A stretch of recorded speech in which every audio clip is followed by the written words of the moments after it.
Who in chat has previously heard me talk about something called the housing theory of everything?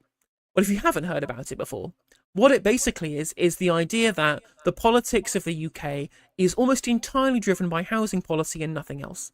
People talk about immigration and the culture war, they talk about loads of other different things in terms of regionalism or whatever it is, but ultimately, who wins elections in this country entirely down to housing policy. And for a very, very long time in this country, elections have been decided by whether mortgage rates stay low. It's why Liz Truss was such electoral kryptonite for the Tories, because she killed off the two bases of support that the Tories rely on, which is people with mortgages and people with pensions. And the pension funds tanked and mortgage rates increased because of the mini budget. That's what decided the last election. The only real group that moved in terms of housing tenure in the way in which they voted from Tory to Labour was mortgage holders. Social renters, private renters voted Labour in 2019. Rejoice, we have Jim Speak in the comments. Hello, comrade. How be you? Welcome in, by the way, Jim. Voted Labour in 2024. Owner-occupiers voted Tory in 2019 and voted Tory in 2024. But mortgage holders moved from Tory to Labour. That's how they won the last election, because of the housing theory of everything. And what that means is that there's been a political incentive for parties in this country to drive up house prices and make sure that they continue staying up. You keep mortgage rates low and housing prices high, and it increases the wealth of the biggest voter bloc in this country, and it makes sure that mortgage payments are low for the biggest swing demographic in this country. So these people who have mortgages broadly voted for Tony Blair because he kept the gravy train of the Thatcherite consensus going. They broadly voted for Cameron when the markets were disturbed during the financial crisis in 2008, and they moved back to Labour when Liz Truss crashed the economy in 2022. And the consequences of this political economy, where to win elections you pander to mortgage holders, you pander to homeowners, you pander to pensioners, has meant that for a very, very long time there has been precious little settlement for young people.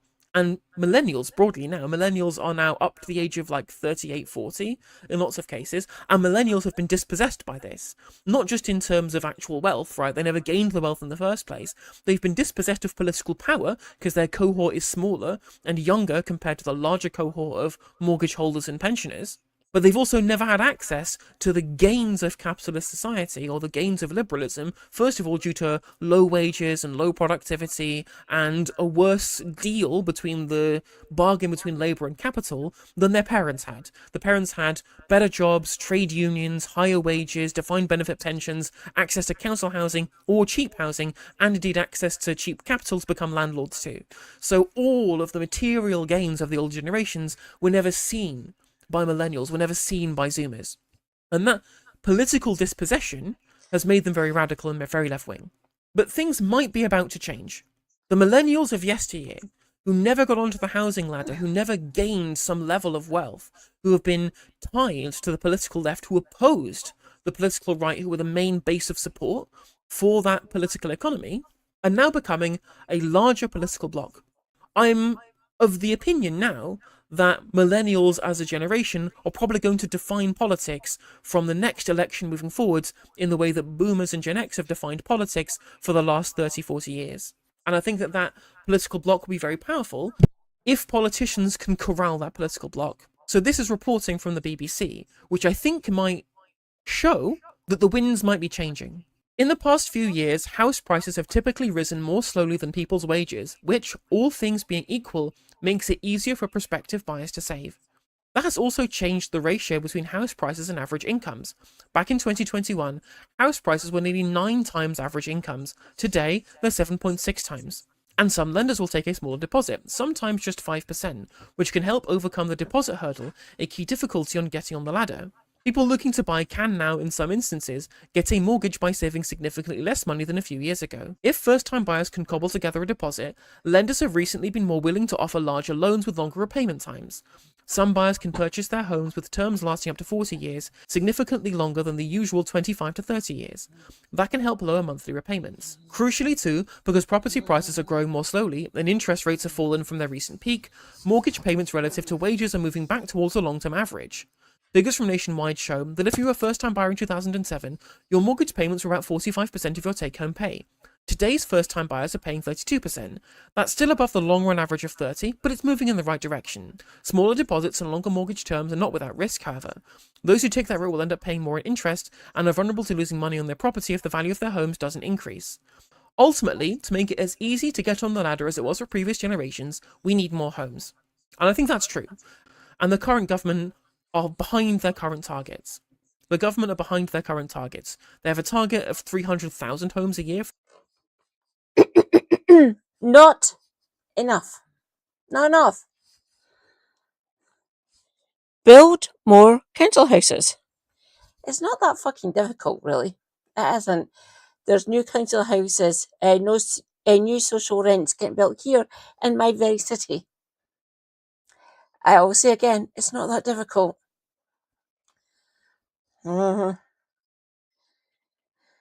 It depends what way the political winds are blowing, I guess. It really shouldn't be. It shouldn't. We're actually building 3,500 houses here in the north of Glasgow, let alone the other parts of the city. Over the next 5 to 8 years, by the way. I'm keeping an eye on it, don't worry. But yeah, it's not that difficult. It really isn't, Burnham. Andy, can you hear me? Their target of 1.5 million, and they're currently on about 210,000. Not enough. But what's interesting is that given how difficult it was in terms of getting on the housing ladder 5 years ago, and since this government have come into office, they've made it easier to buy, both in terms of mortgage payments, in terms of deposits, and in terms of the overall house price to income ratio. If these trends continue, if the trends towards more affordable home ownership continue, I think Andy Burnham could win the next election. If, as I am positing, the millennial bloc will decide the next election, the people who've most been burned by housing inaffordability, who have been the most burned by a lack of a social contract in which the wealth that can be gained by home ownership, rather than being concentrated in the hands of two generations, is shared equally amongst the generations, or at the very least, more equally than they have been. The more and more millennials that get onto the housing ladder, the more and more millennials get access to housing equity, the more and more millennials that can stop paying rent exorbitantly into the pockets of corporations and older landlords or whatever it is, the more that the current government solves the housing crisis for those people and can maintain that voting bloc. Editing NJ here, and I just want to point out why I'm specifically focusing on millennials, and the biggest reason why I'm focusing on them, because they're a big voter group that's moved from Green to Labour since Andy Burnham became Prime Minister. So this is from April this year, when the Greens were polling at 18% nationally with YouGov, and amongst the 25 to 49 age range, it shows the Greens ahead of Labour by 5 points. Whereas if you look at this one from just last week, it shows that same 25 to 49 age bracket with the Labour Party 8 points ahead of the Greens. So there's been a significant swing from Green to Labour amongst millennials. And yet you see with Zoomers, they're 16 points ahead for the Green Party now, and they were previously, 32 points ahead of them. So there is still somewhat of a Burnham bounce amongst Zoomers, but not as much as currently is amongst millennials. Millennials already vote Labour, but if they don't see a material change in their ability to be able to get onto the housing ladder, to generate personal wealth, to see their living standards rise, the less likely they will go back to Labour as a voter. I can't tell whether that will lead to an overall majority for the Labour Party or a future coalition government, because I think that Zoomers will probably still vote for the Green Party, because they're even further away from the gains that are just coming into the reach of millennials in terms of home ownership. But if these trends continue, and again, over the next 3 years, a lot of older people who vote right-wing are going to leave the electorate, shall we say, to be diplomatic about it, making the millennial vote. Leave the electorate. I don't know what Alina is talking about there. I couldn't possibly say it, as always.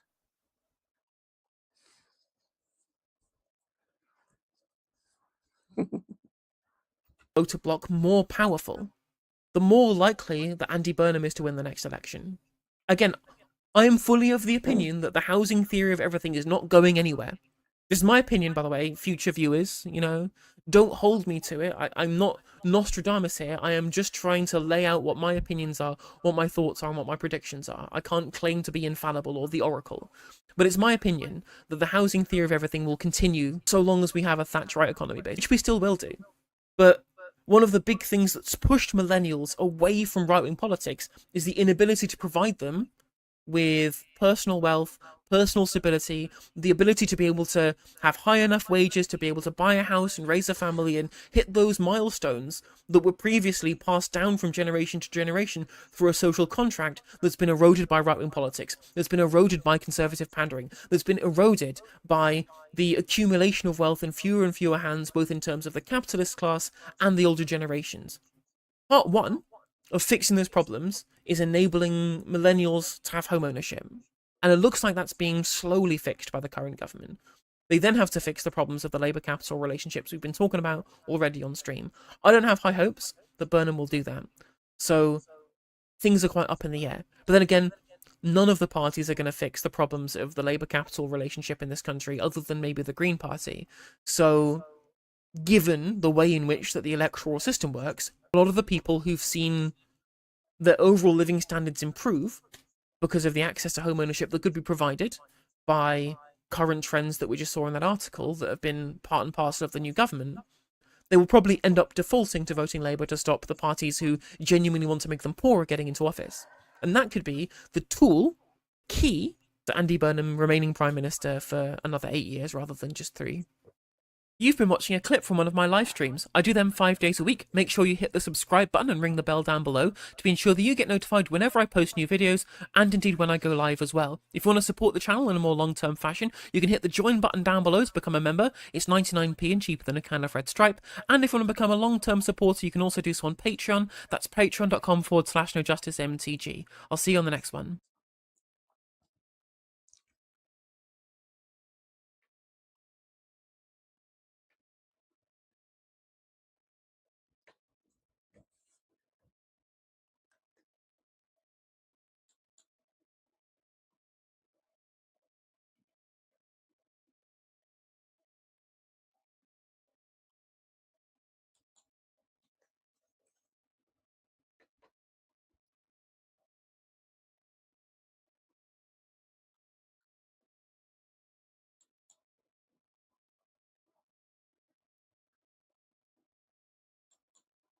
You're surrounded by a vampire, a werewolf, and a chain demon.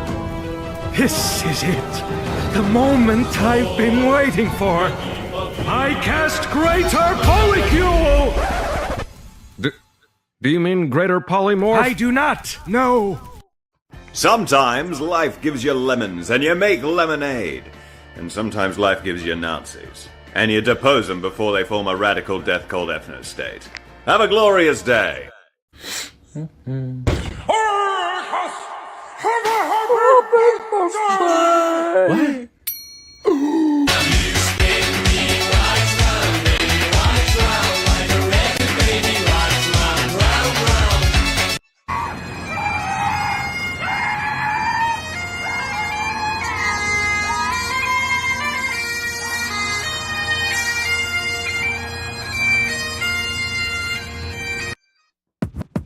Hi, my name is Keir Starmer. Hi, my name is Keir Starmer. Hi kids, do you like protests? Hold a Palestine sign and prisons where you'll go next. While I strive to make Britain more oppressed, I turn a blind eye to genocide. It's grotesque. Compassion can wait. I'll give in to hate. I'm trying to beat Nigel by acting like his best mate.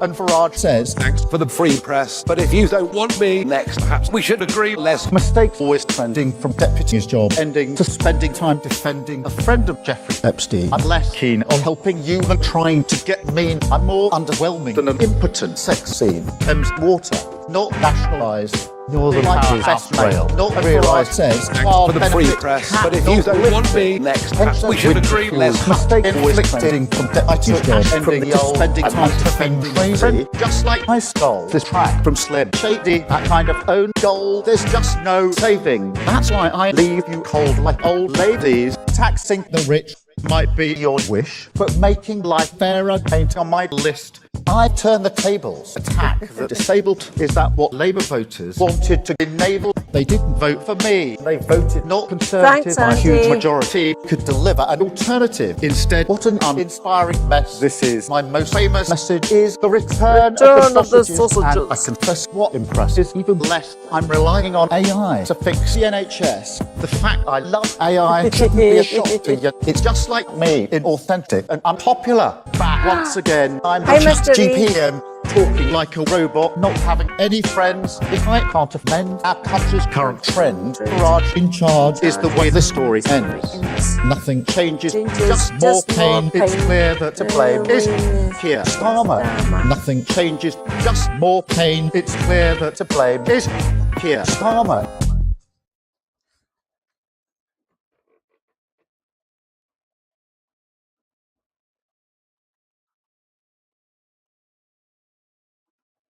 Come on there, Scotland! We just need one jobby goal! An OG, a big ass deflection, or an overhead kick! McTominay! A beauty! Oh, have you felt that good since Archie Gemmill scored the winner and escaped the victory? Oh, now Scotland just have to hang on for 87 minutes! Tierney's drifting inside a bit like a wee Archie Gemmill! Tierney scalps it like a cold Danish sausage. It's an absolute worldie that just might send Scotland to the Worldie Cup. Ah, I can't believe it. We just have to hang on for 4 minutes. Yes, get it. Yes, Kenny McLean. Take it to the corner. Take it to the corner. No, don't shoot. Don't shoot. You're not Pele. Oh, what a goal, Kenny McLean! He's better than Pele! Pele couldn't score from the halfway line! And it's over! What have we just seen? Oh, right, I'm having a fuse! We had a dream, and dreams come true! The first outbreak in 2007 to 2008, on record 149 cases and at least 37 people killed. We're now dealing with more than double that in a much shorter period of time. If you're not going to have any contact with anyone from that region, any infected patients, the risk to you is almost zero. But on another level, as a global citizen, you should be very concerned. An Ebola outbreak in Africa requires an immediate international public health response. And this is why. Hi everyone, Neil here, host of This Is Why, and we're starting the week with some, pretty worrying news coming out of Africa, specifically the Democratic Republic of Congo. More than 300 suspected cases of Ebola have been identified so far. It is a brutal virus, often ending in a painful and bloody death. Around 80 have been linked to this outbreak. And it's so contagious, we could soon be looking at figures significantly higher. Cue the international response, or at least that's what you would expect. But the DRC is a part of the world in which international aid organisations often find it difficult to operate. But this Ebola outbreak...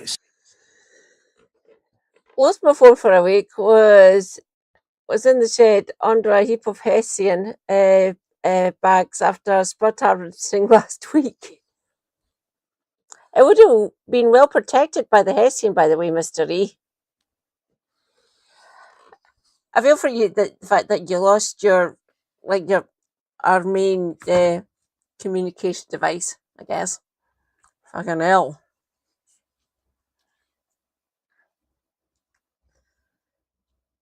Bird harvesting, I approve. Tatties are good. Yeah, what a place to find it. Exactly. Yeah. Simply isn't a problem we can ignore. I sat down with our health correspondent, Ashish Joshi, and our Africa correspondent, Yusra El Bagir, joining us from Johannesburg. Ashish, let's just start with Ebola itself. What is it? Ebola is a serious infectious disease. It's caused by a group of viruses. Some viruses we've known about in the past, big outbreaks in Central and Western Africa. So it's a disease predominantly which affects the internal bleeding, the organs, but it starts off like a really mild fever, muscle ache, dehydration, all of the usual symptoms you'd expect from a viral infection, but it can develop very quickly into something much more serious, internal, external bleeding, and then attacking the organs, leading to organ failure. And then sadly, in a lot of cases, because of the high mortality rate, it does lead to death. So is it necessary? The mortality rate for Ebola is between 90 and 95%, by the way. Very few people survive it. It's called a hemorrhagic fever. It infects infects the breathing, it affects the blood work, how your actual blood is constituted, and not the actual infrastructure to begin with, like your capillaries, your veins and arteries. And that's how it gets transported, because it has a nasty habit of masking itself. Delightful, as always. And it can evade your own immune system. It's Ebola is rather dangerous. The fact that it doesn't actually break out and actually spread widely is because it's so infectious. Most people don't survive, so it doesn't have a chance to break out from where it is within its locality because of its lethality, really. It's a high local death toll, essentially, which means if it gets into like major cities or major metropolitan areas, dear God, don't want to know. It will literally run rampant through major metropolitan areas: Glasgow, London, Edinburgh, Dundee, Johannesburg, Sydney, Washington DC, Los Angeles, wherever. It would actually run rampant. Concentrated metropolitan areas are always at risk of things like Ebola and obviously COVID. Badly fatal. It's not necessarily fatal. If it's detected early enough, there are interventions because you have antivirals, because it's essentially it's a virus. There are antivirals, there are therapeutics. You can have intravenous drips treat you for the dehydration, the vomiting. But once it becomes progressed, then it's much, much harder to treat, right? If you have internal organ failure, if you're bleeding out, then the chances are that you won't be able to be saved. But it needs early intervention. Patients can end up in intensive care units. It depends on the healthcare systems involved as well. But all of this, like most outbreaks, most diseases, early intervention, right? You've got to spot the signs, you've got to treat the signs. But what I need to stress about this particular outbreak, we've had Ebola outbreaks on and off for the past 15, 20 years. But the problem with this one is we have known strains. We have the Zaire strain, we have the Sudan strain.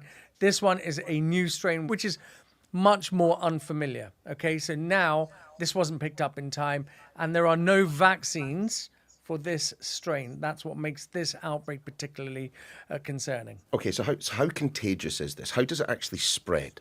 It spreads through contact with body fluids and also through contaminated objects like bedding or needles, for example, and in rare cases through contact with infected animals like primates or fruit bats. So not airborne. It's not airborne. I'm glad you said that. It's not like measles. It's not transmissible through the air. It's not a virus which travels on droplets or anything else. But it is very infectious, and that's why we've had so many big outbreaks in the past. But that's when you're in contact with contaminated tissue or blood or body fluids. Let's bring in Yusra at this point. I mean, Yusra, what do we know about the origins of this particular outbreak?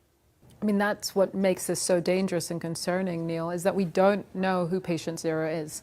They haven't been able to find the earliest case. They've found that the earliest suspected case was at the end of April, but they haven't been able to do the contact tracing needed to be able to find out exactly who was the first confirmed case of this strain of Ebola.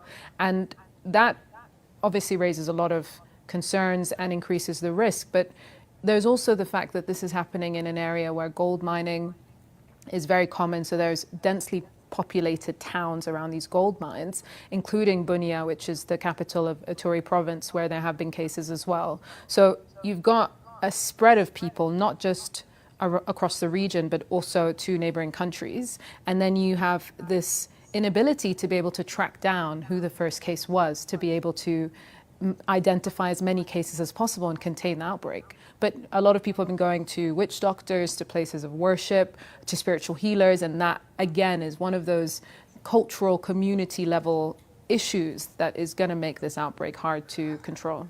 Yeah, and in particular, given what Ashish was saying, look, this is not like measles. This is not something that is necessarily incredibly easily transmissible. Look, but if you're ignoring the medical advice and you're continuing to work, to socialise, to be around other people, that's where things could get really, really tricky really quickly in the DRC.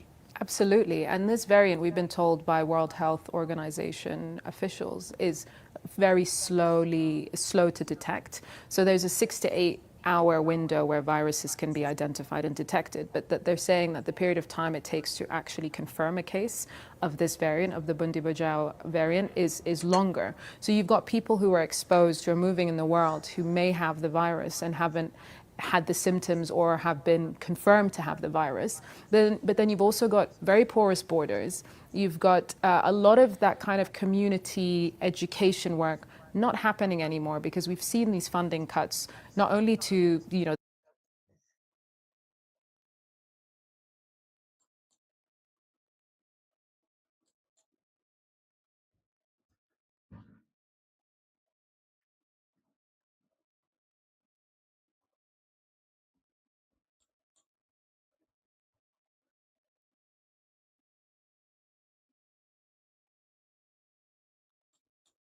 it goes through your head what the consequences of a false conviction could be. So I'm immensely grateful to the jury for returning in quick time, 2 hours, a not guilty verdict.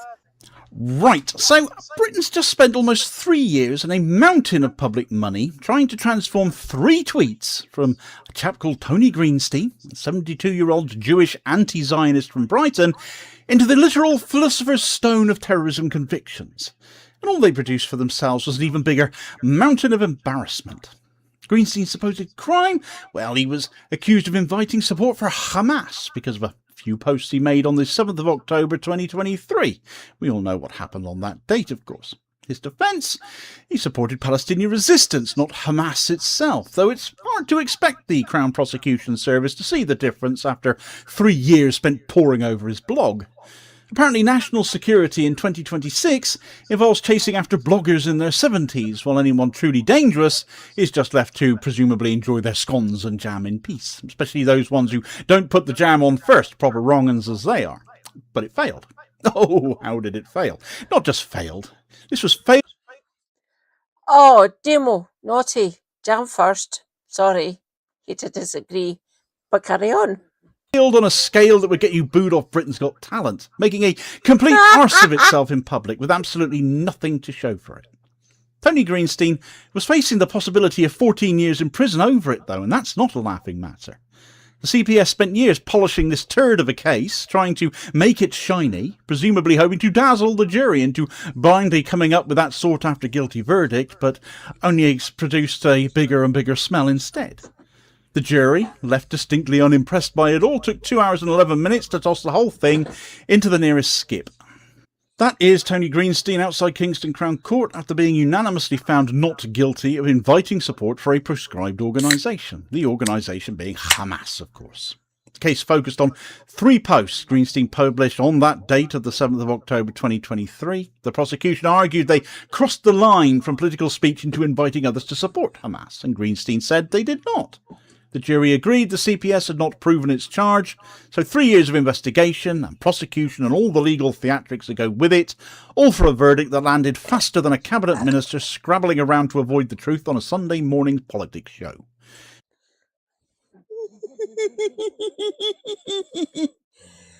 Oh, I love that reference. It's brilliant, isn't it? Hi, everyone. Sorry.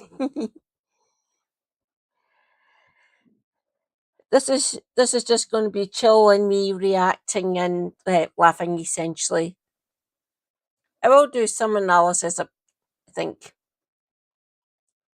Feel free to ask me questions in the comments. I'm here. Yes, hanging out. Yeah. Safe space. Chill. Mad Scottish lass, as always. Hello. And always sarcastic. Who'd have thunk it? But yeah, feel free to give me recommendations. I am here. I am still drinking.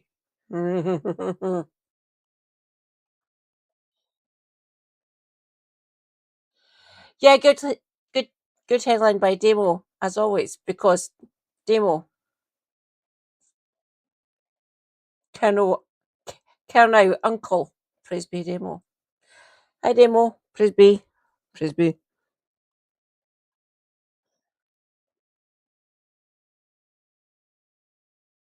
They have been, actually.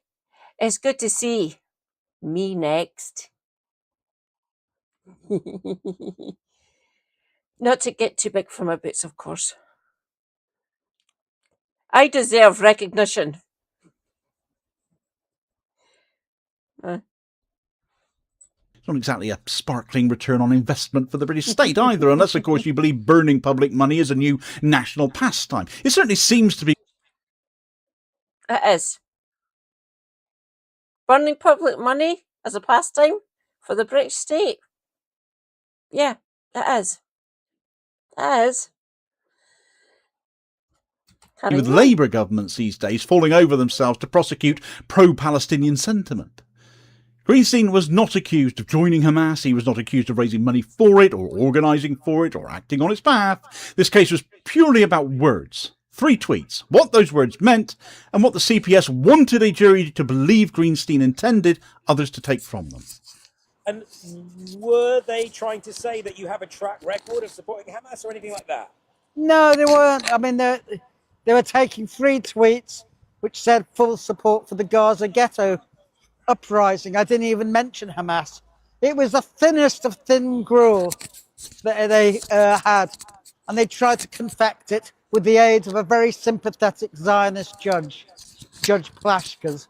One of the posts said, please share full support for the Gaza ghetto uprising. The post linked to Greenstein's blog, where he had written that whatever criticisms could be made of Hamas, it should be congratulated for what he described as a well-planned and audacious attack. Now, you do not have to like those words. You do not have to agree with them. You are entirely free to find them offensive, reckless, or even appalling. I doubt Tony Greenstein made it to 72 by being universally liked somehow. But dislike is not a legal test either. Offence is not a legal test. Be offended, by all means. Nothing changes at all because of it. The charge was that he had invited support for Hamas as an organisation, and the CPS had to prove that beyond reasonable doubt. That difference might sound like splitting hairs, but it's not. It's literally the entire case. The prosecution argued that Greenstein did not need to type the words "I support Hamas" for the meaning to be clear. It said the date in question, the attack, his description.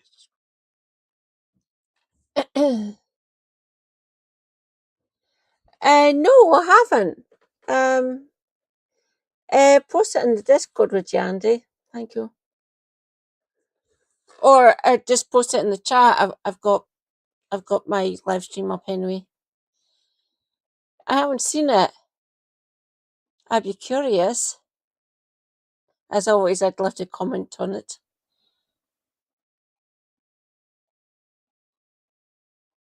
I've read the journalism surrounding the reflecting pool and all that bollocks. But I can expand on it, or just basically just shitpost about it essentially.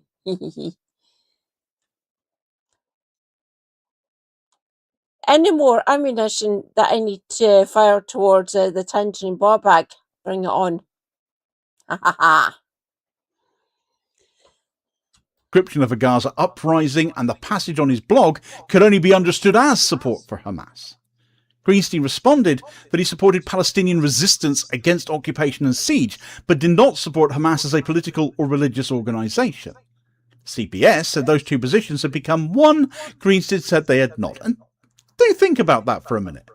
By that logic, a Palestinian defending their home from being bulldozed, for example, becomes someone who supports Hamas simply because Hamas is part of the wider resistance here. Does that seem fair to you? So is Hamas support in that instance demonstrated beyond reasonable doubt? Well, hardly. But that's the leap the CPS wanted the jury to make, isn't it? A jury then had to decide whether the state had approved it. The courts are overwhelmed with delays right now. Victims are waiting years for cases to be heard. Defendants are stuck in legal limbo. Buildings are falling apart. Barristers are overstretched. Ministers keep on warning that the entire system is heading for some new and exciting stage of collapse. And yet somehow there is always enough time and money and official energy to slap terrorism law on a pensioner with a blog and a Wi-Fi connection. Or a placard in some cases, of course. Priorities, clearly. Why bother fixing the courts when you can chase after bloggers for fun? Section 12 of the Terrorism Act of 2000 makes it an offence to invite support for a prescribed organisation. And since changes made in 2019, it can also cover expressing a supportive opinion or belief while being reckless as to whether someone else may be encouraged to support that organisation. In plain English, that means you cannot ask people to support a banned organisation, and since 2019, it can also be an offence to publicly express support for one if you are reckless as to whether others might take that as encouragement to support it too. So, the legal question was not simply, did Tony Greenstein say something inflammatory? How the hell do they police that?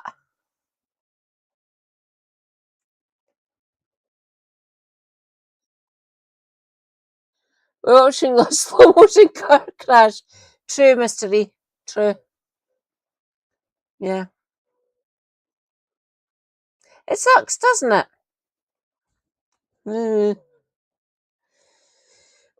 More on that coming. Watch this space.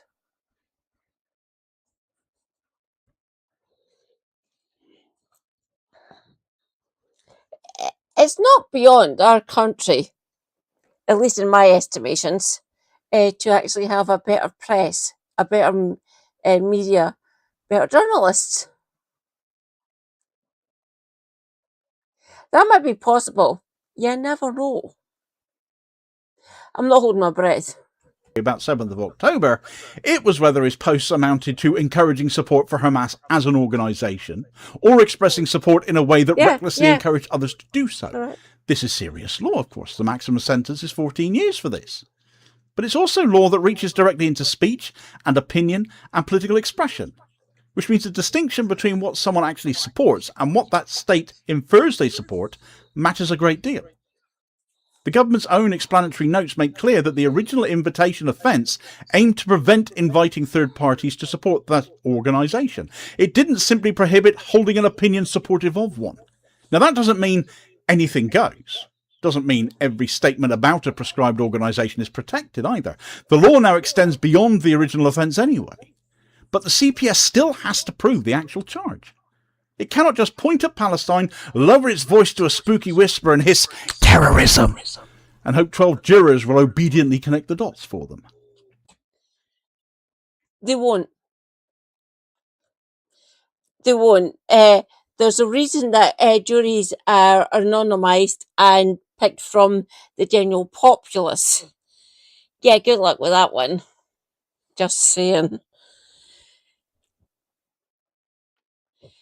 Most of us want to end the genocide and what's happening in the West Bank. Most of us do, as far as I can find out about and research. Are they listening to us? Apparently not. Hmm. It's fun, isn't it, everyone?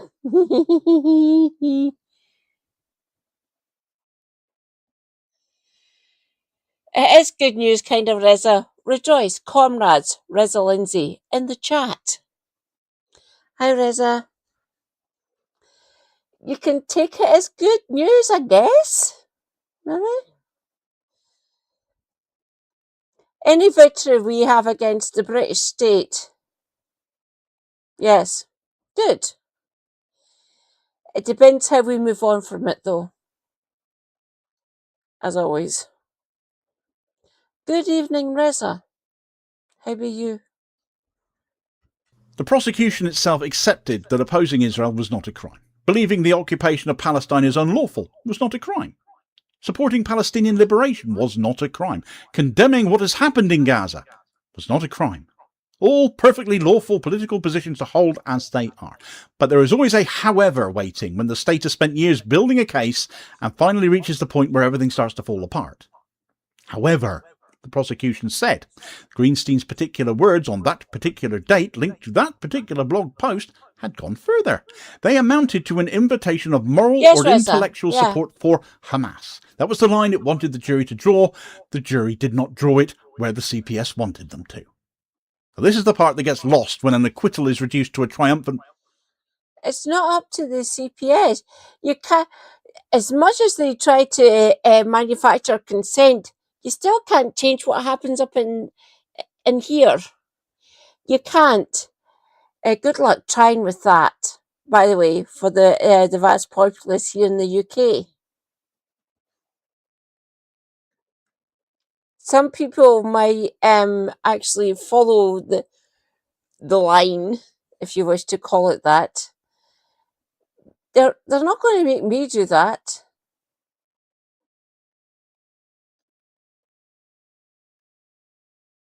I do regard myself as kind of intelligent. Yeah, you're not going to be able to convince me of all that nonsense. You really aren't. No. Photo outside of the court, and everyone wants to move on to the next story. Greenstein's home was raided in December 2023. His phone and laptop were seized. Cage International says he remained without those devices while the case dragged on. And for a writer and a campaigner, losing your phone and laptop is not a minor inconvenience. It's like having your hands cut off. And spending years with a terrorism prosecution and a possible 14-year sentence hanging over your head is not exactly a holiday either. So by the time the jury acquitted him, the process...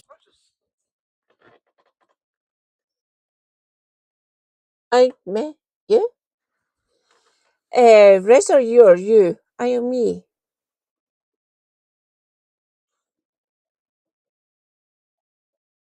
Correct, Mr. E. Correct. Correct. All said. Rejoice. Thank you, Mr. E. You are completely correct. had already consumed a significant chunk of his life. So when people start saying that the system worked because he was eventually found not guilty, keep the bunting in the attic here for a second, because the system raided a 69-year-old and finally acquitted a 72-year-old. Not exactly a reason to celebrate, is it? That's not a 3-year success story. That's the state marching itself off a cliff for years, then applauding itself because 12 jurors grabbed the wheel before they went full Thelma and Louise. The raid happened in December 2023 under the previous Conservative government. The charging and prosecution continued into the Labour period. No evidence shows a Labour minister personally ordered this case, but equally it was allowed to proceed under that Labour government, the Uni Party doing what it always does when it comes to one of those all too common areas of common ground between them all. Governments create the laws, ministers and the client media set the political climate, police and prosecutors decide how far those powers can be pushed in individual cases. Around Palestine, Britain has spent years now normalising the language of terrorism against protesters and campaigners and direct action groups. Labour has widened that crackdown through the prescription of Palestine Action, the mass use of counter-terror powers against people displaying support for it. And then eventually these cases limp into court, where the state discovers, to its shock and horror, that chanting terrorism on repeat is not the same as actually proving it. We've seen that with another bunch of Filton protesters this week. The Barclays 5 this week as well. Now Tony Greenstein too. Fail after fail after fail. But here's where the case becomes all the more troubling too, because the prosecution's argument relied heavily on context. There's not just words floating in a vacuum, they said. They were posted on the 7th of October. Of all the days to post it, how could he post them on that day? Well, they linked to a longer article. They referred to Hamas. Put all of that together, the Crown argued. Well, fine. If context is your game, let's play then. Except, according to the Canaries reporting from inside the court, that became much harder whenever the context ended up helping the defence. Greenstein has written thousands of articles over decades. He is an atheist, he is a socialist, he is a Marxist, a long-time opponent of religious fundamentalism. His website contains repeated criticism of Hamas, including articles with such customarily blunt titles as "The Lousy Hamas Government" and "Hamas Does Its Best to Make Palestinian Lives a Misery." Some of that material reached the jury, but much more apparently didn't. The Canary reported that dozens of historical articles attacking Hamas on Tony's blog were ruled inadmissible, along with substantial sections of Greenstein's police interviews, and more than half of the blog posts from which the prosecution had literally built its case from. So the practical problem is pretty obvious and extremely damning, I think. The prosecution could invite the jury to interpret 3 posts as evidence that Greenstein supported Hamas, yet much of the material showing what he has said about Hamas over many years was kept out of the jury's view. Apparently context is crucial right up until there is too much of it, and it starts making the prosecution's job a little bit tricky. I mean, you're only trying to send a pensioner down for up to 14 years, right? Who cares if you get it right? The tension became public when Greenstein took the stand. Judge Sarah Palashkis repeatedly stopped him as he tried to discuss Gaza, the history of the occupation, why he understood the words resistance and uprising in the way that he did. The judge told him the court was not a political forum and that the jury was not concerned with events in the Middle East. But how exactly do you decide what someone meant by political statements about the Middle East while treating the Middle East itself as irrelevant? That's like prosecuting someone for a football chant and then banning any mention of the actual football. The Canary also reported repeated occasions when the jury was sent out while the defence boundaries of evidence were being argued. Before police witnesses were questioned, defence barrister Lawrence McNulty reportedly asked whether the judge intended to micromanage his cross-examination after she sought advance notice of where his questions were going to be going. And when the jury returned, McNulty got a police witness to confirm that the version of Greenstein's second interview presented to them was much shorter than the original because it had been heavily redacted. Now again, that doesn't automatically prove misconduct. I don't blame you, John. I really don't. Praise be, comrades. John the Brazen. Hi, John. This is basically just going to be a scattergun stream tonight. I'm just going to pick what I want to watch. Feel free to post things in the chat and we can watch them. And you can watch your lass react to them. I'm just taking chill, essentially. Courts exclude evidence every day. But it does show that the jury was not simply looking at an untouched record and reaching an obvious conclusion. It was looking at a record whose boundaries had been fought over throughout the trial. Greenstein clearly believed these boundaries favoured the prosecution. From the reporting coming out from multiple sources, it's very difficult to my mind to argue otherwise as well. At one point, he reportedly complained that it felt as if 2 people were working for the Crown, implying the judge was biased given the number of her interventions against the defence. That was his accusation, not a judicial finding, mind. But what happened after his closing address explains exactly why he felt that way, too. Because before the verdict, the judge said she had considered whether Greenstein should face contempt proceedings for what he said to the jury. The prosecution did not ask her to pursue that, however. She then decided that his address had merely been, in her words, a rambling speech delivered by an old man, and said it would not have affected the jury. Greenstein had a rather different view, and if I was a juror, I'd have been pretty appalled to hear that coming from the bloody judge. Judge Plashka, a woman who has no sense of humour, wanted to do me for contempt of court. She invited the prosecution to make a complaint, and when the prosecution declined, she said she'd considered it and turned it down because it was only the ramblings of an old man. Well, if that's the best she can do, then she should retire as soon as possible, because it wasn't the ramblings of an old man, it was an articulate defence that won over a jury of 12, despite her best attempts to get a conviction by borrowing material that supported my defence. She is a very sad, bitter, dare I say it, old woman. Ramblings of an old man? Quite a way to dismiss a defendant's final attempt to explain himself when 14 years in prison might be at stake for him. And there's a simple way to test the judge's confidence that his words made no difference, because then the jury went out to decide, didn't they? Now, the jury did not formally rule on whether the judge had underestimated Greenstein's speech. It was not handing out marks for presentation here, nor did it endorse necessarily every argument he made about Israel or Hamas or the Terrorism Act. It wasn't their job to do that at all, after all. So its job was just to answer one question, wasn't it? Had the CPS proved that Tony Greenstein invited support for Hamas? It goes through your head what the consequences of a false conviction could be. So I'm immensely grateful to the jury for returning in quick time, 2 hours, a not guilty verdict. No, unanimously. The CPS wanted a conviction it could point to, a boundary marker, a case showing that language framed as support for Palestinian resistance could, in these circumstances, be prosecuted successfully as support for Hamas. Instead, it got an acquittal remembered through 3 numbers, 3 posts. And the CPS walked away with no conviction and no precedent set, and a lesson in how to waste state machinery on policing political speech until a jury finally pulls the plug because they found it wanting. They showed it up for what it is, absolute overreach by a government prepared to go to batshit lengths to shut down support for Palestine. And when we have such groups amongst the Uniparty, such as Labour Friends of Israel and Conservative Friends of Israel and Reform Friends of Israel, it's not hard to see why that is it? Perhaps they should be on trial because of their support for a genocidal state. At least that, I think, would be value for money. And this also comes at a particularly awkward moment for the government, since ministers are busy planning to sideline juries as their solution for the Crown Court backlog. Well, given the apparent conduct of the judge here, how do you fancy Tony would have fared without that jury? And yet ministers say juries are too slow.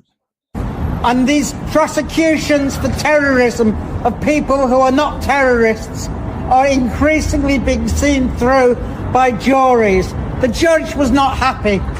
If there had been a judge-only trial, as David Lammy would have liked, then I would have been convicted without a doubt. But a jury of 12 men and women decided that I was not a terrorist and that terrorism is not opposition to genocide in Gaza. Well, this jury only took 2 hours and 11 minutes, in no small part in my opinion, because the case was bullshit. Perhaps don't waste such valuable court time with your pro-Israel proclivities. That would help, wouldn't it? 3 years the state took here, let's not forget. That's 3 years wasted. Presumably with enough tea breaks and biscuit runs and committee meetings to debate the shade of the celebratory bunting, which now won't see the light of day to last a lifetime. The problem could not be 12 ordinary people taking too long to reach a verdict. Maybe, just maybe. The real issue is the people who think 3 social media posts are worth years of police overtime, a courtroom spectacle and enough paperwork to clear half of Surrey's forests. Get rid of the people completely. That's bound to improve judicial outcomes, isn't it? But heaven forbid anyone say anything like that. Greenstein's case is not the only recent Palestine case where the state has gone into court using terrorism language and come out with less than it expected. I've already covered the Filton case recently, so I'm not going to go over it again. But the relevant point is this. After an 8-week Old Bailey trial and 37 hours of jury deliberations, the prosecution there didn't get the verdicts against 7 of those defendants over the Elbit factory action in Bristol, and those who stood trial on this occasion didn't even enter the factory. That was not an acquittal, it has to be said. Retrials may follow, but it was still a very long, very costly prosecution that failed to deliver the sweeping result the state had hoped for. In the Barclays 5 case, the defendants were convicted of criminal damage. And absolutely they committed criminal damage, but the court rejected treating the offence as terrorism-related for sentencing. Different cases, different evidence, different legal outcomes, but the common feature is the state stretching terrorism language around Palestine-related activism, and then finding that the courts and the juries do not follow it to the conclusion it had in mind. With Greenstein, though, the result is very clear. He was charged, he was tried, he was acquitted.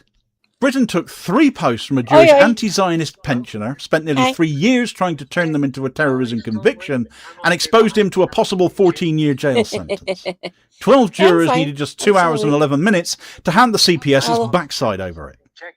Britain threw years of state power at political speech about Palestine and still could not get a jury to agree. If the crackdown keeps striding into court justice authority and leaving empty-handed like this, though, it's not going to be showing much in the way of strength on the half of the government. It's exposing its own weaknesses and its own Zionist bias for all to see. For more on that aforementioned Filton case, get all the details in my coverage of that story right here. Please do also hit like, share and subscribe if you haven't done so already. Honestly, to ensure you don't miss out on I new know, daily content. I know, as well as spreading the my word and limits help now. support the channel at the same I'm time, good. which is very I'm much still awake. appreciated. Holding power to account for ordinary working class people. I I'll have to catch you on the next one. kind of. Cheers, maybe. folks. Yeah. No, I'm still awake. I think you're stupid to sit on another hour and a half, but if you're going to do it, if you're insistent on doing it, have a think about, like, is there different content you could, like, with putting on something more chill than demo, like, would it help your head to stay awake for that or whatever? Okay. You know you best. Yeah. And how your head works. Yeah. I think I'll get off. Yeah. Okay. Have a good night. You too. Look after yourself. I'll talk to you later. Thank you so much.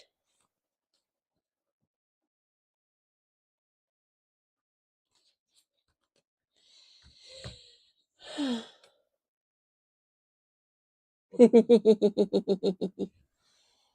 was here. Oh, God damn it. I was here. Hello.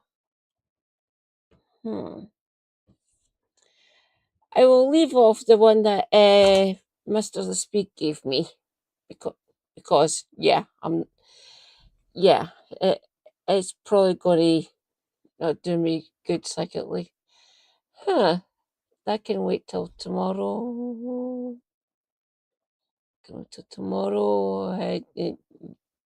Yeah, Hassan can go wee.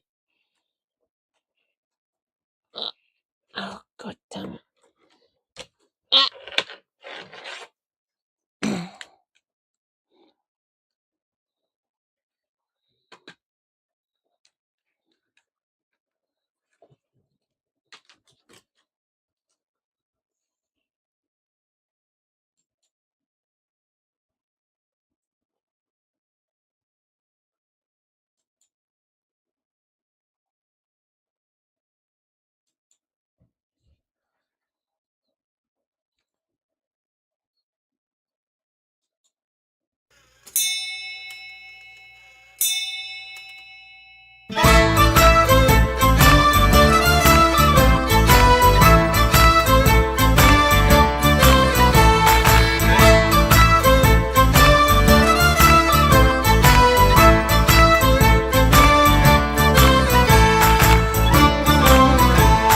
Merrily we sailed along, though the waves were plenty strong.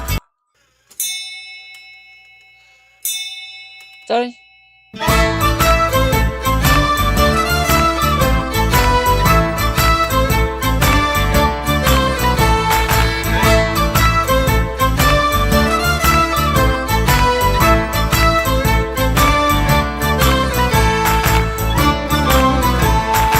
Merrily we sailed along, though the waves were plenty strong.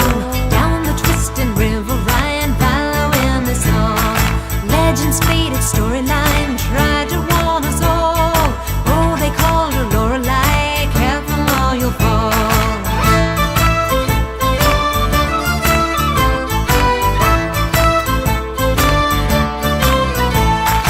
Oh, the stories we were told, quite a vision to behold.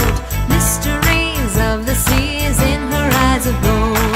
Laying on the silver stone, such a lonely sight. Barnacles become a throne.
Oh,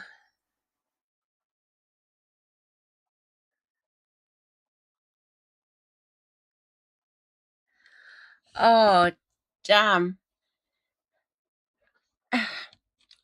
I was about to make a reach out to Tan.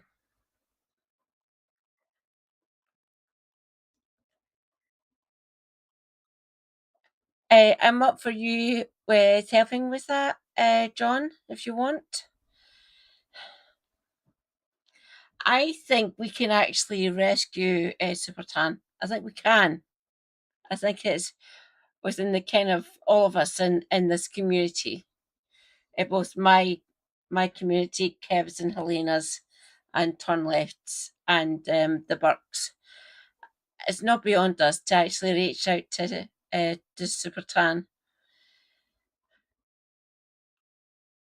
There might be a way to actually try and help her community, her actual charities and stuff.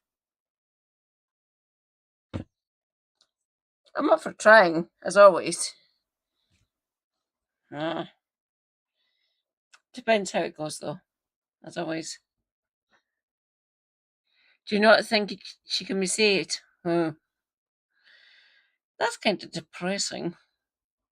But I can see it actually. I'd want to be able to rescue her, as always. Right, Phil is dead. Phil is gone, as far as I'm concerned. Sorry, Phil. See you later. Is Graham gone as well, do we think, John? I really thought out of the three of them, we'd be between the community that we've all built up within certain areas of where we live, the communities we are in, that we might be actually able to save Tan. But if she's beyond it, I'll still reach out to her to see if it is possible, but Super Tan, I do think it'd be cool to have you in our community. It really would. Huh?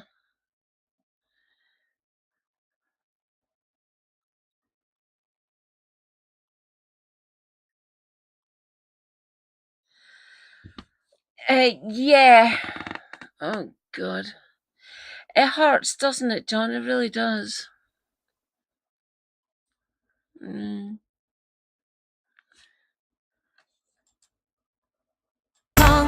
the waves were plenty strong, down the twisting river Ryan following the song. Legends faded, storyline tried to warn us all. Oh, they called her Lorelei, careful or you'll fall.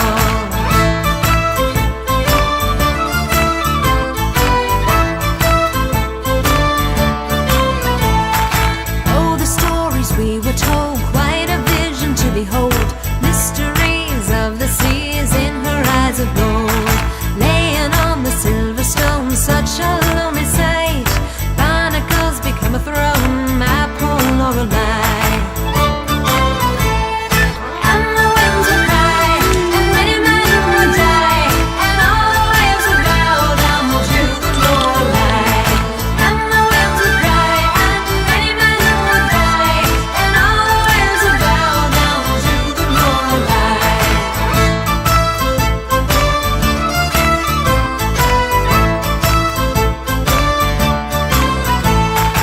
You would not believe your eyes, how a voice could hypnotize. Promises or brimley lies from Lorelei. In a shade of mossy green, seashell in her hand, she was born the river queen, there to grace the land. And the winds would cry, and many men would die, and all the waves would bow down to the Lorelei. And the winds would cry, and many men would die, and all the waves would bow down to the Lorelei.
No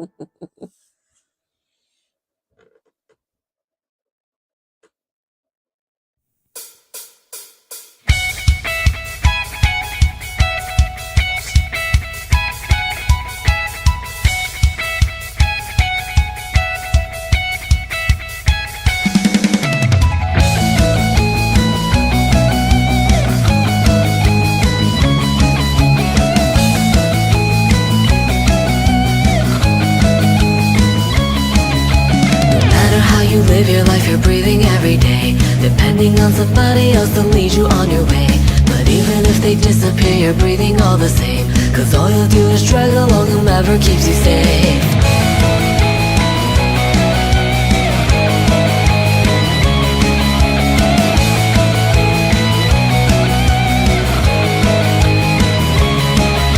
The people who I cherished and the people I forgot, relationships that came and went without another thought. Although I felt an inkling this is not all things should be, I guess I really didn't know a single thing. Whatever anyone may say, I know I've always been this way. As I avert my gaze away from bonds I severed to this day. Even I cry when I'm alone, even if nobody will know, 'cause deadly loneliness strikes on its own.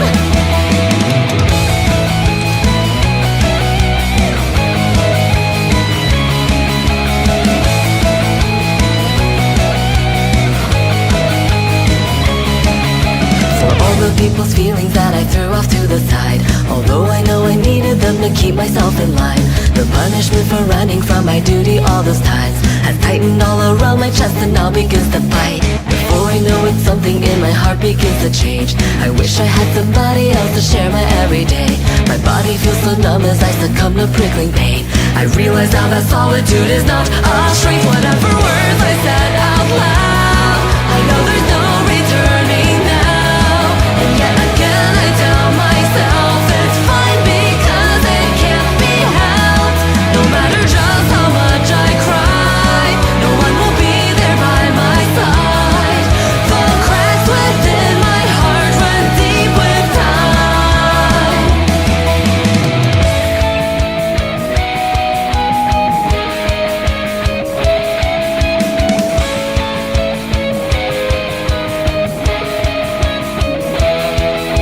So that it wouldn't break, so that I wouldn't break. Although my hands were shaking, I still tried to keep it safe. But what a simple feeling, and I fail still to comprehend. I held too tight and it broke to pieces in the end. Hugging my knees, I cry in vain, knowing that not a thing will change. No one will answer to my useless cries that echo in this room. Even the silence of the night, even the veil of the moonlight, won't erase what I tried to escape, and that's the truth. There's no way I can say all the words hid away, so deadly loneliness has followed me to this day.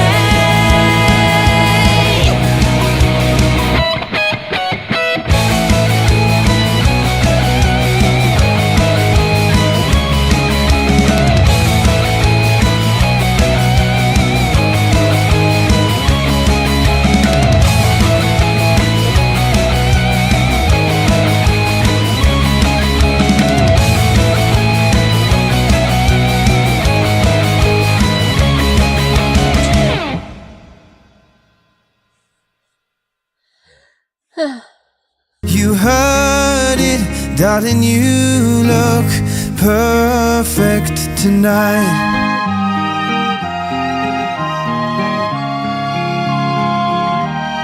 Sei la mia donna, la forza degli onde del mare. Cogli i miei sogni, i miei segreti, molto di più.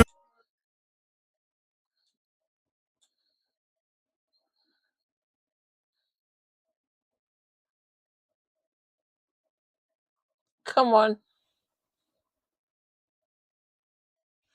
This one is actually quite good, by the way.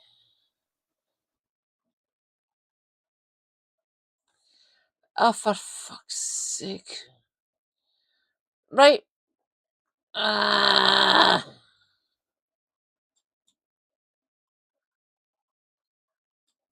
Give me a minute.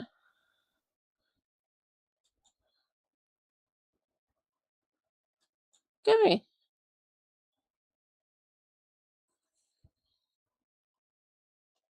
Oh, for fuck's sake.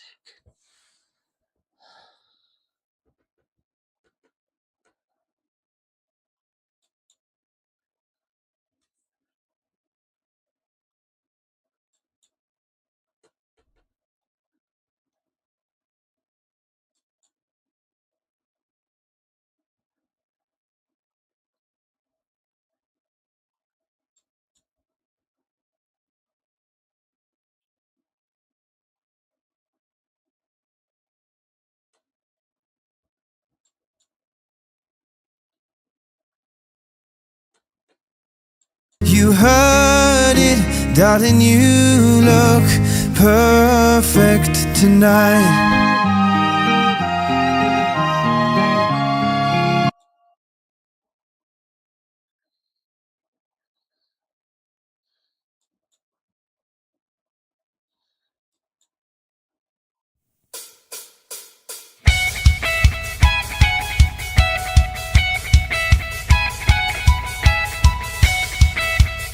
You heard it, darling, you look perfect tonight.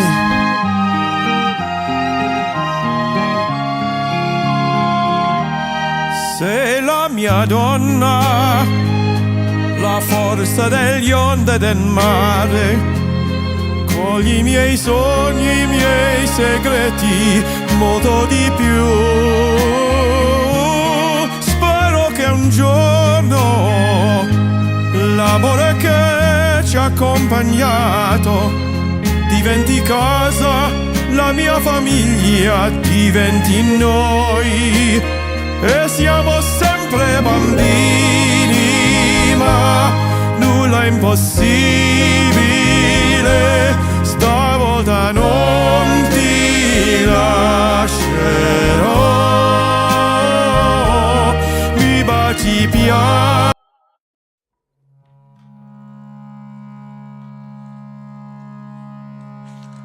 Watch that old fire as it flickers and dies. The once blessed the household and lit up our lives. It shone for the friends and the clinking of glasses. I'll tend to the flame, you can worship the ashes.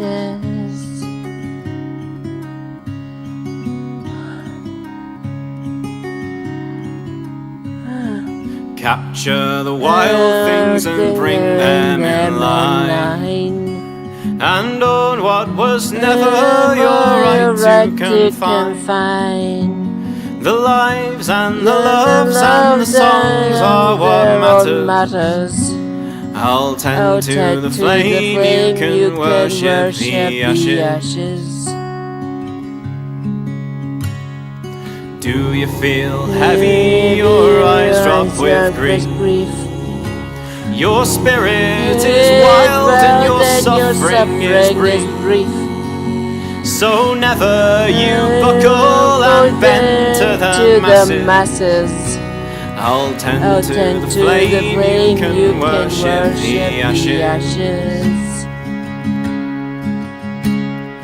Get round a fire with a glass of strong ale, and tell us a story from beyond the pale.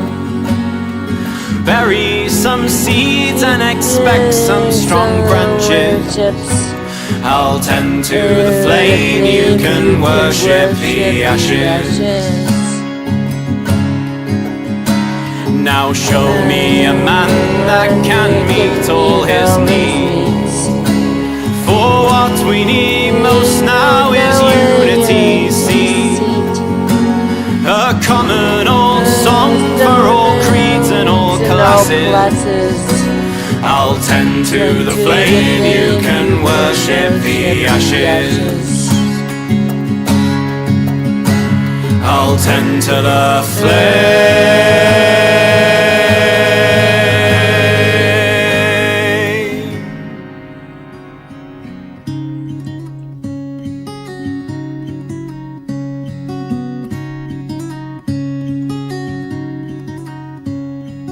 What will we do when the world it is ending, and time it is halted for friend and for foe? Try to hold on to the time as it passes. I'll tend to the flame, you can worship the ashes. I'll tend to the flame, you can worship the ashes. I'll tend to the flame, you can worship the ashes.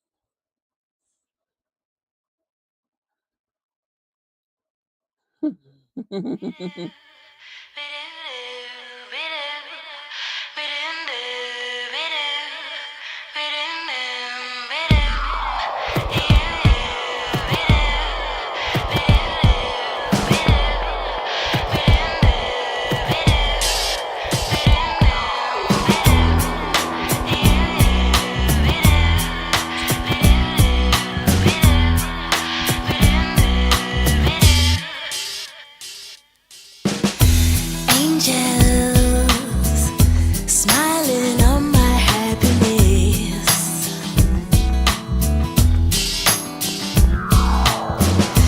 Danger, 'cause this scene is still a mess. We can all be blessed. Don't stop just yet. We've got the world looking in.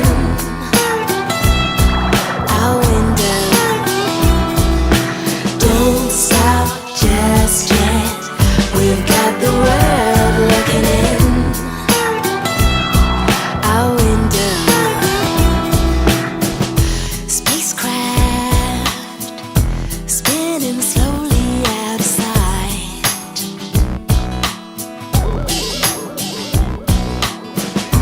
Policeman, keep on chasing the wrong guy. We'll see eye to eye. Don't stop just yet.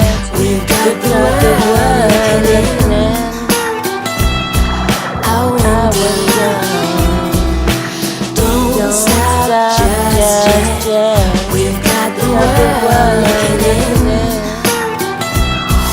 our window.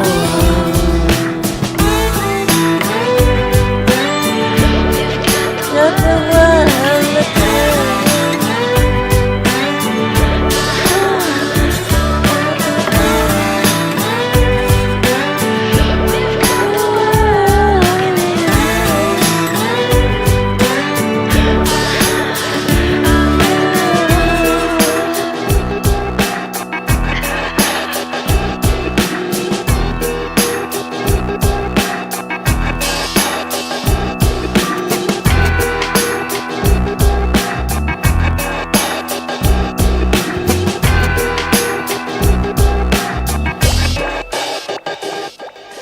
Don't stop just yet. We've got the world looking in our window. Don't stop just yet. We've got the world looking in our window.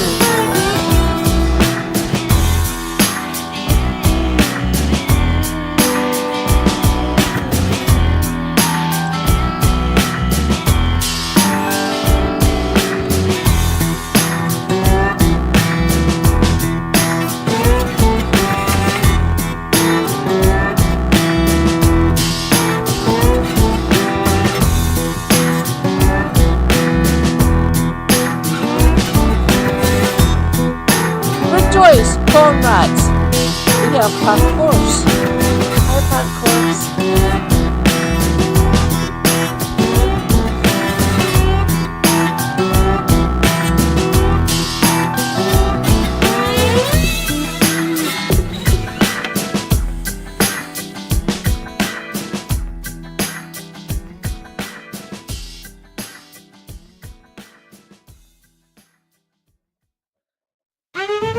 Into a new universe I stroll. Strategist, I'll master the role. My crowned illusions take control. I'll wear your face, your shape, your soul.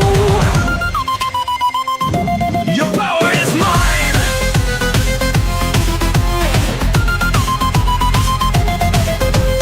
All your senses bent in tide. My laughter echoes deep inside. I shimmer, vanish, then collide. I am Legion amplified. On many faces, twist and spin. Kaleidoscopes of serpent's grin. The threads of fate are wearing thin. Let Odin sleep, let mischief win.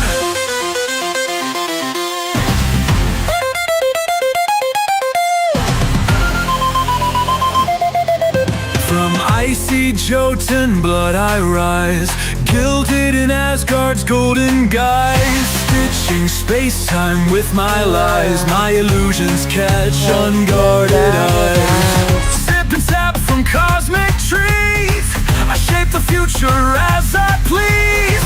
My legion's calling in the breeze. Who else but me could be the MVP? On many faces, twist and spin. Kaleidoscopes of serpent's grin. The threads of fate are wearing thin. Let Odin sleep, let mischief win.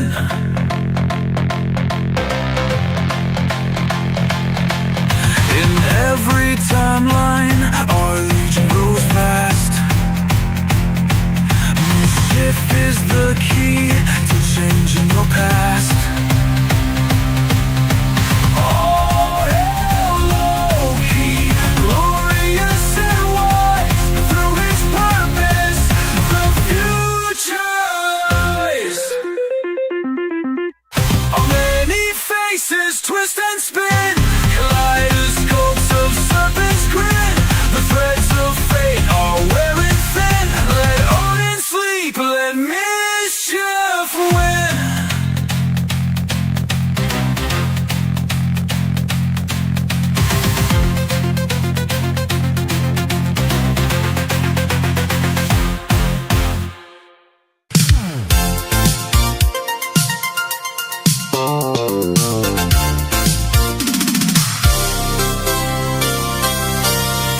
First time in San Juan, mi hijo, capital of Puerto Rico.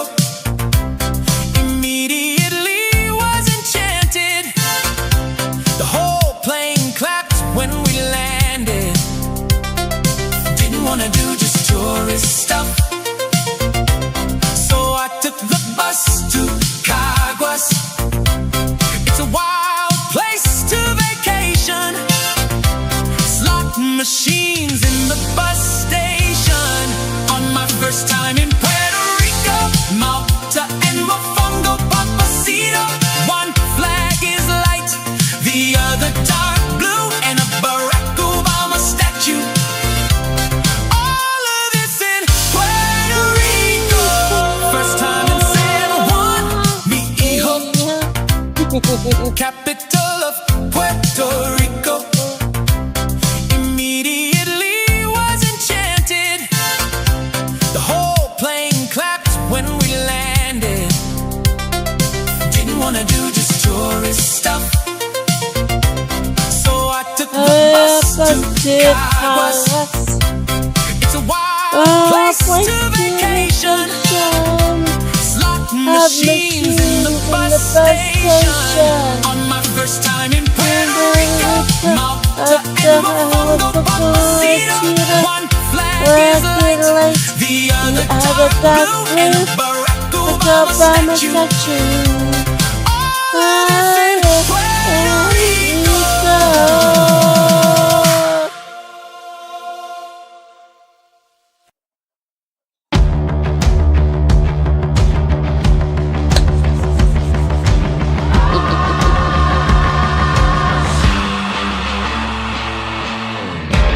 I flick the switch on the generator so I can turn you on. You better get to know your operator before you crack that turn. You own the lock and the key for the window to my soul. Yeah, that's the only thing you talk about. You gotta let me know, 'cause it must have been something out of control. Yeah, it must have been worth it, 'cause I had nothing left to show. How you put my life in your hands when you open up your heart and your soul. Take my love and never go. Yeah. Open up your heart and your soul. 'Cause if you're looking for something to love, you gotta let me know. I put the sun in an elevator and took it to my home. I'm still living on a ladder from the sky to the floor. Don't look down, you got a long way to go. And if you wanna live, you better let the man go. 'Cause it must have been something out of control. Yeah, it must have been worth it, 'cause I had nothing left to show. How you put my life in your hands when you open up your heart and your soul. Take my love and never grow. Yeah, open up your heart and your soul. 'Cause if you're looking for something to love, you gotta let me know.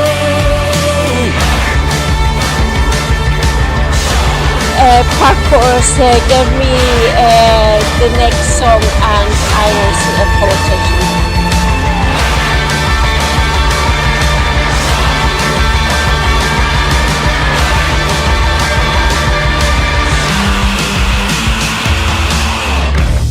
I flick the switch on the generator so I can turn you on.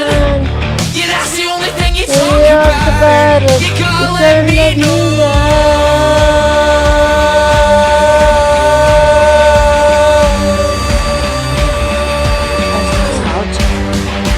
Let me know. Open up your heart and your soul. Take my love and never go. Yeah. Open up your heart and your soul. 'Cause if you're looking for something to love, you gotta let me know. Open up your heart and your soul. Take my love and never go. Yeah. Open up your heart and your soul. If you're looking for something to love, you gotta let me know.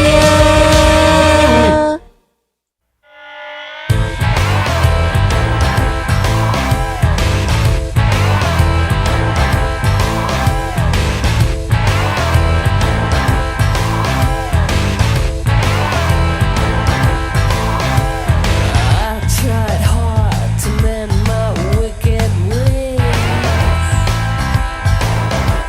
Acted like a lunatic for years. Lord knows I tried to hide it. I keep my promises upon it. You carry your blessings until I can't rely on you. And I tried and I tried and I tried and I tried. Collect your pictures of the poor. Pray to God for love and hope. Bring the virgin home for love. Bolt the door to keep it shut.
There's nothing left to say. Oh, I tried. Yeah, I tried and I tried. And I tried and I tried and I tried and I tried. Collect your pictures of the poor. Just like that's all. Pray to God for love and war. Just like I want to. Bring the virgin home for love. Just like that's all. Bolt the door to keep it shut. Just like I want to.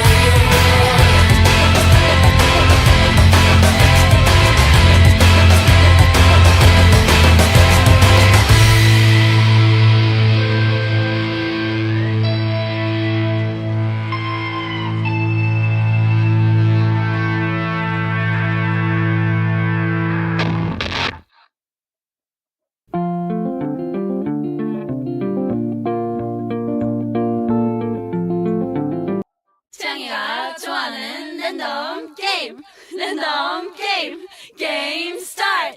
아파트 아파트 아파트 아파트 아파트 아파트 아파트 아파트 아파트 아파트 아파트 아파트 kissy face sent to your phone, but I'm trying to kiss your lips for real. Red hearts, that's what I'm on, yeah. Come give me something I can feel. Oh, oh, oh. Don't you want me like I want you, baby? Don't you need me like I need you now? See tomorrow, but tonight go crazy. All you gotta do is just meet me at the 아파트 아파트 아파트 아파트 아파트 아파트 아파트 아파트 아파트 아파트 아파트 아파트 It's whatever, it's whatever you like. Turn this opposite into a club. I'm talking drink, dance, smoke, freak, party all night. Come on, gumbe, go, what's up? Oh, oh, oh. Don't you want me like I want you, baby? Don't you need me like I need you now? Sleep tomorrow, but tonight go crazy. All you gotta do is just meet me at the 아파트 아파트 아파트 아파트 아파트 아파트 아파트 아파트 아파트 아파트 아파트 Hey, so now you know the game. Are you ready? 'Cause I'm coming to get you, get you, get you. Hold on, I'm on my way. Yeah, yeah, yeah, yeah, yeah, I'm on my way. Hold on, I'm on my way. Yeah, yeah, yeah, yeah, yeah, I'm on my way. Don't you want me like I want you, baby? Don't you need me like I need you now? Sleep tomorrow, but tonight go crazy. All you gotta do is just meet me at the just meet me at just meet me at just meet me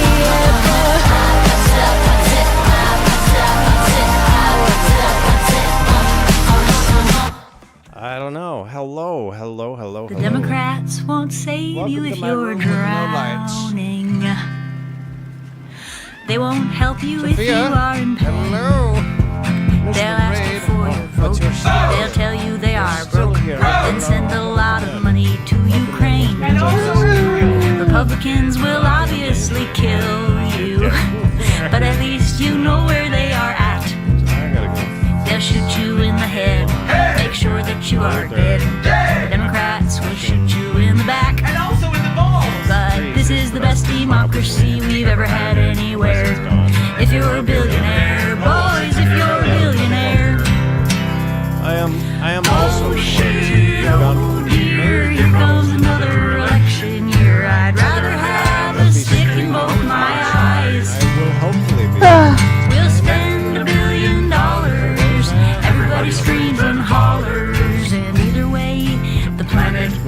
maintain that Fries and fries. But this is the best democracy we've ever had anywhere. If you're a billionaire, boys, if you're a billionaire, this is the best democracy we've ever had anywhere. If you're a billionaire, boys, if you're a billionaire.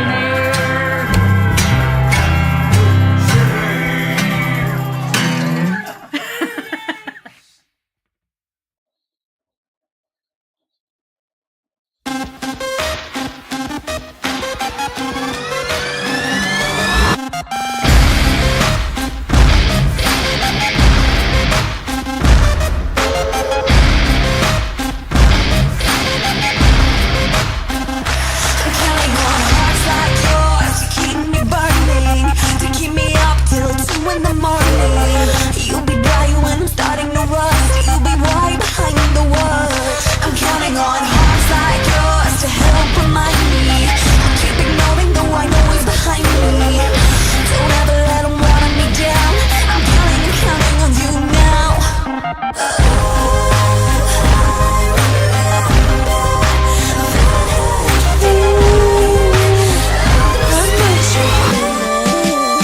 Am I just wasting our time? Feel like I'm beating you alive.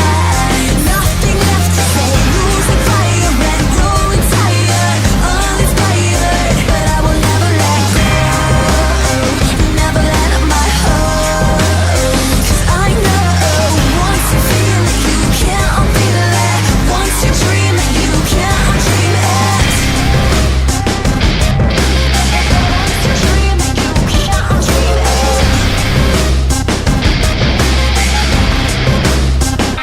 I'm counting on hearts like yours to keep me crazy, to rough me up till nothing can faze me. Will you tell me when it isn't enough and never let me live halfway? I'm counting on hearts like yours to get me through it. I'm a fighter now, let me prove it. Don't ever let me water it down. I'm counting on you now.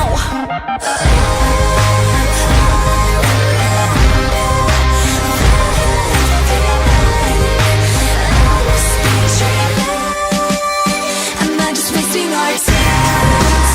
Feel like I'm beating you alive.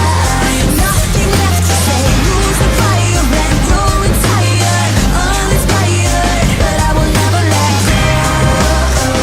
Never let up my hope. 'Cause I know once you feel it, you can't unfeel it. Once you dream it, you can't undream it.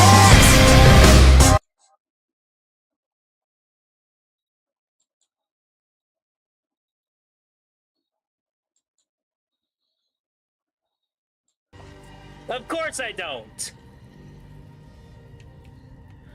What the fuck?